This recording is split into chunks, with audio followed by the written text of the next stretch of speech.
उसने कभी I love you नहीं कहा, लेकिन उसकी हर कोशिश में सिर्फ उसका बेटा था। बचपन से ही राहुल को अपने पिता से डर लगता था। पापा हमेशा सख्त रहते, पढ़ाई कर, फोन मत चलाया कर, समय बर्बाद मत कर। न कभी उन्होंने उसे गले लगाया, न कभी उसकी तारीफ की। राहुल सोचता था, पापा मुझे समझते ही नहीं। स्कूल में जब उसके दोस्तों के पापा उन्हें घुमाने ले जाते, गिफ्ट्स देते, राहुल बस चुप हो जाता, क्योंकि उसके पापा सुबह जल्दी काम पर चले जाते, रात देर से वापस आते और आते ही बस थके हुए चुप बैठ जाते। एक रात राहुल को नींद नहीं आ रही थी। वो पानी पीने उठा और देखा उसके पापा टेबल पर बैठे थे, पुराने बिल्स, पैसों का हिसाब कर रहे थे। आंखों में थकान और चिंता साफ दिख रही थी। उन्होंने धीरे से जेब से कुछ पैसे निकाले और एक लिफाफे में रख दिए। उस पर लिखा था राहुल की फीस। राहुल चुपचाप दरवाजे के पीछे खड़ा था। उसने पहली बार देखा पापा खुद नई चप्पल नहीं खरीद रहे थे, लेकिन उसके लिए हर चीज रेडी रखते थे। अगले दिन पापा फिर वहीं थे, सख्त, कम बोलने वाले।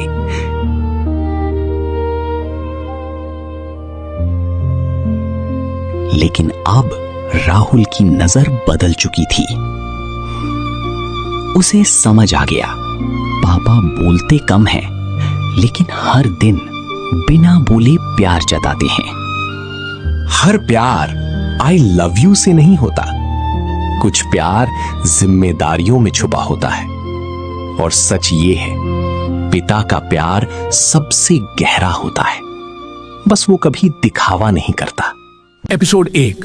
अजीब आवाज। रात का समय, घना जंगल, हवा धीरे धीरे बह रही है।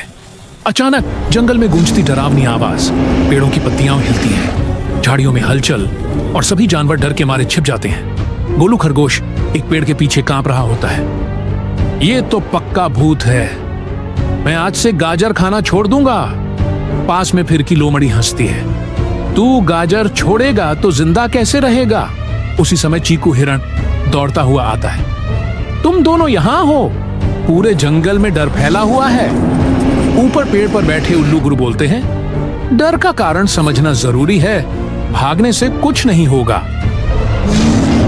चारों दोस्त फिरकी, गोलू, चीकू, उल्लू एक साथ खड़े होते हैं। फिरकी, अगर ये आवाज सच में खतरा है तो हमें पता लगाना होगा।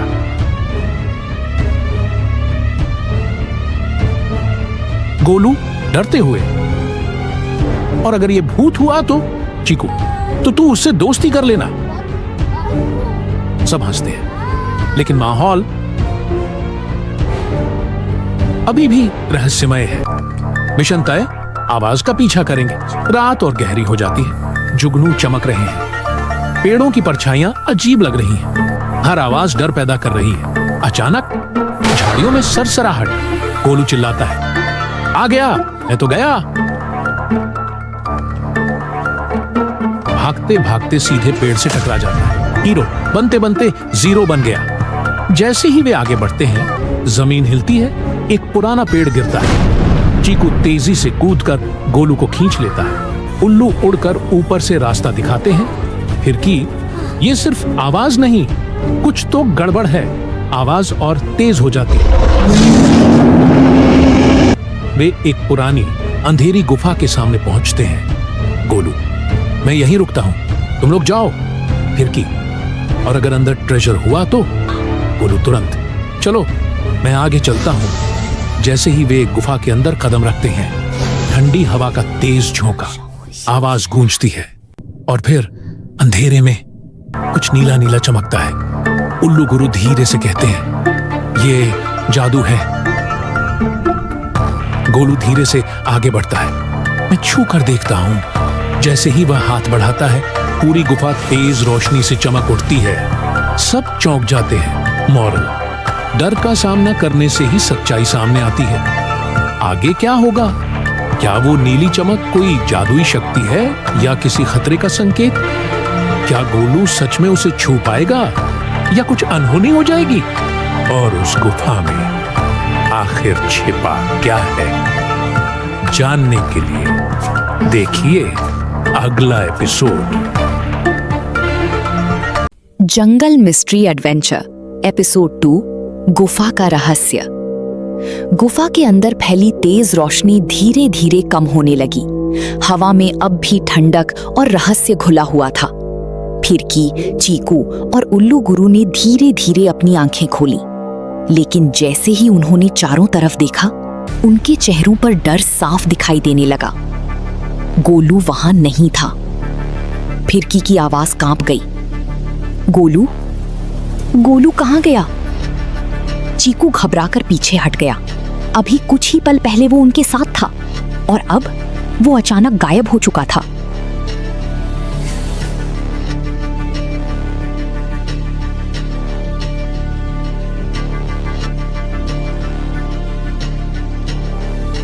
ऊपर बैठा उल्लू गुरु गहरी नजरों से अंधेरे को देखने लगा। उसकी आंखों में चिंता और समझदारी दोनों झलक रही थीं।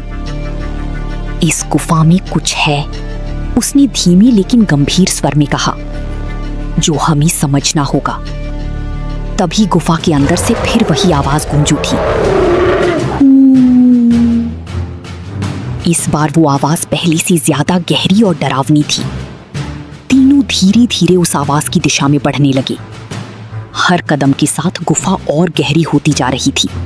दीवारों पर नीली रोशनी की हल्की चमक उभर रही थी, मानो कोई अनजानी शक्ति उन्हें अपने पास बुला रही हो। अचानक ऊपर से एक बड़ा पत्थर टूटकर नीचे गिरा। धड़ाम! चीकू ने तुरंत आगे बढ़कर फिरकी को पीछे खींच लिया। दोनों बाल बाल बच गए। गुफा की दीवारें कांप उठी और हवा का बहाव तेज हो गया। उल्लू गुरु ऊपर उड़ते हुए रास्ता देखने लगा। उसकी नजरें हर हलचल पर टिकी थी। सावधान रहो, उसने कहा, ये जगह सुरक्षित नहीं है। वे आगे बढ़ते रहे। कुछ दूर जाने पर दीवारों पर अजीब निशान दिखाई देने लगे। नीली रोशनी से चमकते हुए चिन्ह, जैसे कोई पुराना रहस्य छिपा हो। तभी अचानक दूर से एक आवाज सुनाई दी, बचाओ! तीनों ठिठक गए। वो आवाज गोलू की थी। फिरकी की आंखों में उम्मीद चमक उठी। गोलू जिंदा है! बिना समय गवाए वे तेजी से उस दिशा में दौड़ पड़े।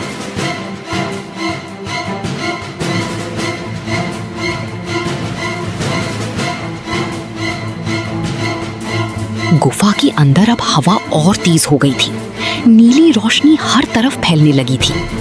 आखिरकार वे एक विशाल कक्ष में पहुंचे और वहां जो उन्होंने देखा वो उनके होश उड़ा देने के लिए काफी था। गोलू हवा में लटका हुआ था।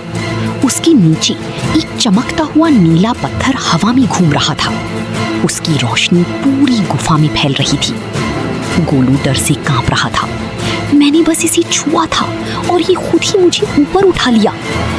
फिरकी और चीकू हैरानी से उस पत्थर को देखने लगे। उल्लू गुरु की आंखें गंभीर हो गई। उसे समझ आ गया था कि ये कोई साधारण चीज नहीं।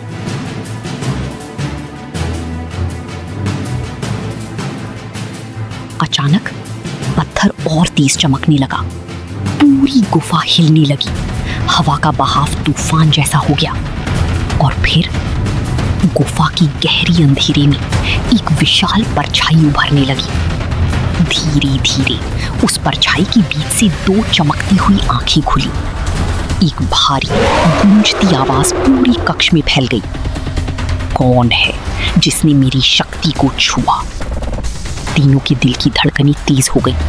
अब उन्हें समझ आ चुका था, ये सिर्फ एक गुफा नहीं बल्कि एक खतरनाक रहस्य का दरवाजा है। जारी रहेगा।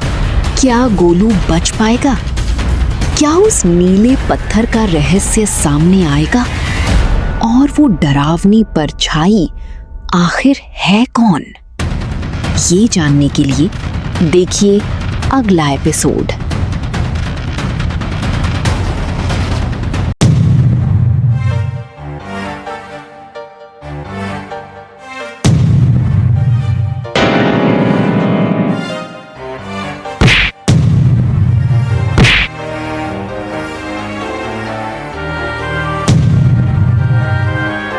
एक छोटे से गांव में एक बूढ़ा आदमी रहता था।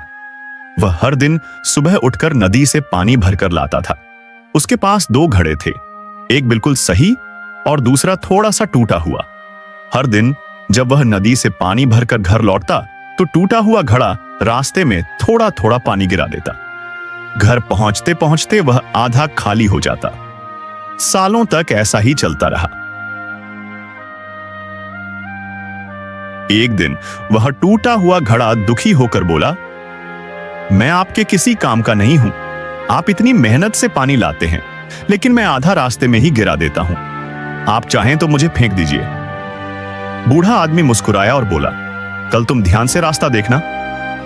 अगले दिन जब वे नदी से लौट रहे थे, घड़े ने रास्ते को ध्यान से देखा। उसे हैरानी हुई, जिस तरफ वह लटकता था उस तरफ रास्ते में सुंदर फूल खिले हुए थे, जबकि दूसरी तरफ कुछ भी नहीं था। घर पहुंचने पर बूढ़ा आदमी बोला, क्या तुमने देखा? घड़ा बोला, हां, लेकिन इसका मुझसे क्या संबंध? बूढ़ा आदमी धीरे से बोला, जब तुम रास्ते में पानी गिराते थे मैंने उसी तरफ बीज बो दिए थे। तुम्हारी कमजोरी ने इन फूलों को जन्म दिया। अगर तुम बिल्कुल सही होते तो यह सुंदरता कभी पैदा नहीं होती। घड़ा चुप हो गया। उसे पहली बार अपनी खामी में छिपी कीमत समझ आई। पास खड़ा एक छोटा बच्चा यह सब देख रहा था। उसने पूछा, दादाजी, क्या हर कमी अच्छी होती है? बूढ़ा आदमी बोला, नहीं बेटा, हर कमी अच्छी नहीं होती, लेकिन अगर इंसान समझदारी से उसे स्वीकार कर ले तो वही कमी किसी और के लिए खूबसूरती बन सकती है। बच्चे ने आसमान की तरफ देखा और सोचा, शायद इंसान भी ऐसे ही होते हैं, अधूरे लेकिन फिर भी किसी काम के। सीख हर कमी बेकार नहीं होती। सही नजर और समझ से वही कमी किसी की ताकत और किसी और के लिए खूबसूरती बन सकती है।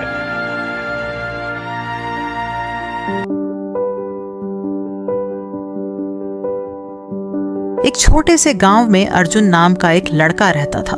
वह बहुत जिज्ञासु और मेहनती था, लेकिन उसके परिवार की आर्थिक स्थिति अच्छी नहीं थी। उसके पिता किसान थे और हर साल मौसम की मार झेलते थे। अर्जुन बचपन से ही कुछ बड़ा करने का सपना देखता था। माँ, क्या मैं भी एक दिन बड़ा आदमी बन सकता हूँ? क्यों नहीं बेटा, अगर तुम मेहनत करोगे तो सब कुछ संभव है। गांव में एक पुराना स्कूल था जहां सुविधाएं बहुत कम थीं। फिर भी अर्जुन रोज कई किलोमीटर पैदल चलकर स्कूल जाता। किताबें खरीदने के लिए पैसे नहीं मिलते, लेकिन हमारे पास तो ज्यादा पैसे भी नहीं हैं। पैसे से ज्यादा जरूरी है तुम्हारी लगन और हिम्मत। तो वह अपने दोस्तों से किताबें उधार लेकर पढ़ाई करता। रात को बिजली न होने पर वह दिए की रोशनी में पढ़ता था। एक दिन गांव में एक शिक्षक आए जिनका नाम शर्मा जी था। उन्होंने अर्जुन की लगन देखी और उसे मार्गदर्शन देना शुरू किया। शर्मा जी ने उसे बताया कि अगर वह लगातार मेहनत करेगा तो वह अपनी किस्मत बदल सकता है। अर्जुन ने उनकी बात दिल से मान ली और भी ज्यादा मेहनत करने लगा। समय बीतता गया और अर्जुन ने अपनी पढ़ाई में शानदार प्रदर्शन किया। उसने शहर जाकर उच्च शिक्षा पाने का फैसला किया। शुरुआत में उसे बहुत कठिनाइयों का सामना करना पड़ा। नई जगह, नए लोग और पैसों की कमी। लेकिन उसने हार नहीं मानी। आखिरकार अर्जुन ने एक बड़ी परीक्षा पास कर ली और एक सफल अधिकारी बन गया।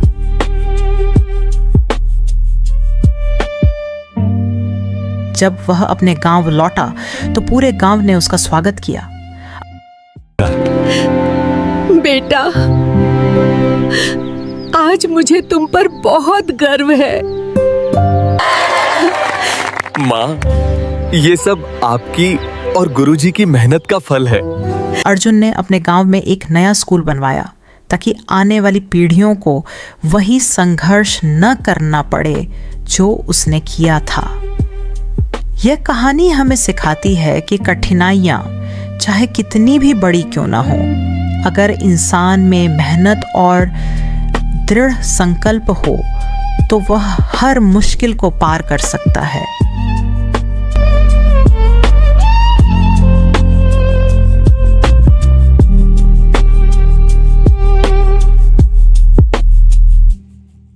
एक छोटे से सुंदर गांव में एक नन्ही सी लड़की रहती थी, मीरा।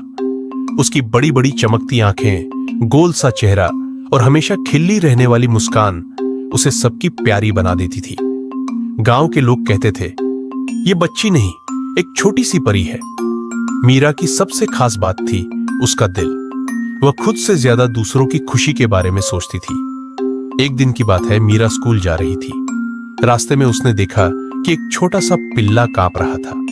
ठंडी हवा चल रही थी और पिल्ला बहुत डरा हुआ था। मीरा रुक गई। उसने धीरे से उसे गोद में उठाया और बोली, डरो मत, मैं हूं ना, छोटी परी तुम्हारी दोस्त है। वो उसे घर ले आई। उसकी मां ने पहले थोड़ा सोचा, लेकिन जब उन्होंने मीरा की आंखों में सच्चा प्यार देखा तो मुस्कुरा दी। ठीक है, लेकिन इसका ध्यान तुम्हें रखना होगा। मीरा खुशी से झूम उठी। उसने उस पिल्ले का नाम रखा।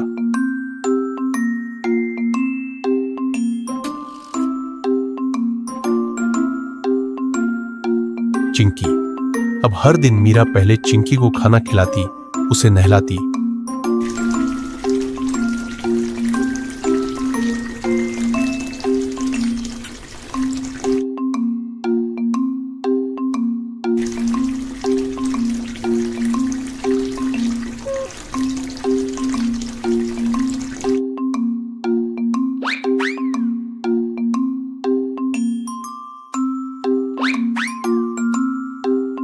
और उसके साथ खेलती। धीरे धीरे चिंकी भी मजबूत और खुश हो गया। एक दिन स्कूल में एक नई लड़की आई। वो बहुत चुप रहती थी, कोई उससे बात नहीं करता था। मीरा ने यह देखा और उसके पास जाकर बोली, क्या तुम मेरी दोस्त बनोगी? लड़की ने धीरे से सिर हिलाया। उस दिन से मीरा हर दिन उसके साथ बैठने लगी, उसके साथ खाना खाती और उसे हंसाने की कोशिश करती।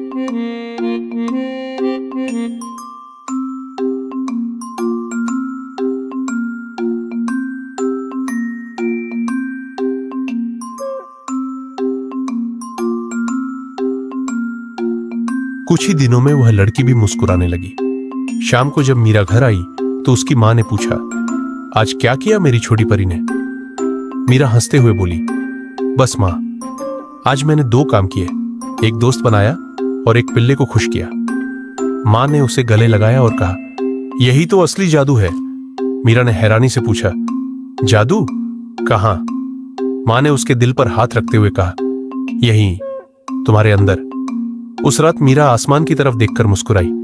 उसे अब समझ आ गया था, परी बनने के लिए पंख नहीं, एक अच्छा दिल चाहिए।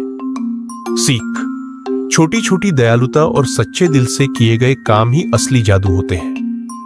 हर बच्चा एक परी बन सकता है अगर वह दूसरों के चेहरे पर मुस्कान लाना सीख जाए। एक बड़े जंगल में शेर, हाथी, बंदर, लोमड़ी और खरगोश रहते थे। एक दिन जंगल में बहुत गर्मी पड़ने लगी और नदी का पानी सूखने लगा।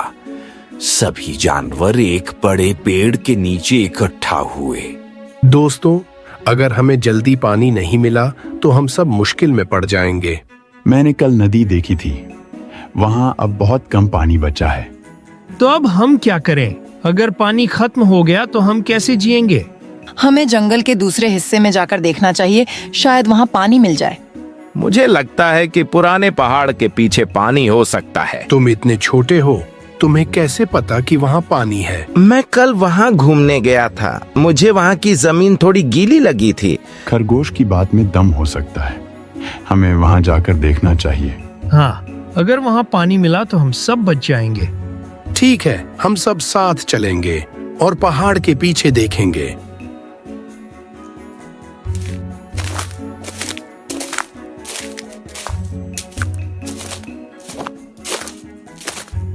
कुछ देर चलने के बाद वे पहाड़ के पीछे पहुंचे। वहां जमीन थोड़ी नरम थी। यहाँ की मिट्टी सच में गीली लग रही है। शायद नीचे पानी हो। हाथी ने अपनी ताकत से जमीन खोदना शुरू किया। थोड़ी देर बाद वहां से पानी निकलने लगा। पानी, पानी, हमें पानी मिल गया। यह सब खरगोश की समझदारी की वजह से हुआ है। आज तुमने पूरे जंगल की मदद की है। तुम छोटे जरूर हो, लेकिन बहुत समझदार हो। हम सब ने मिलकर काम किया, तभी हमें पानी मिला। सभी जानवर खुशी से पानी पीने लगे और जंगल फिर से खुशहाल हो गया। सीख, मिलकर काम करने से बड़ी समस्या हल हो सकती है।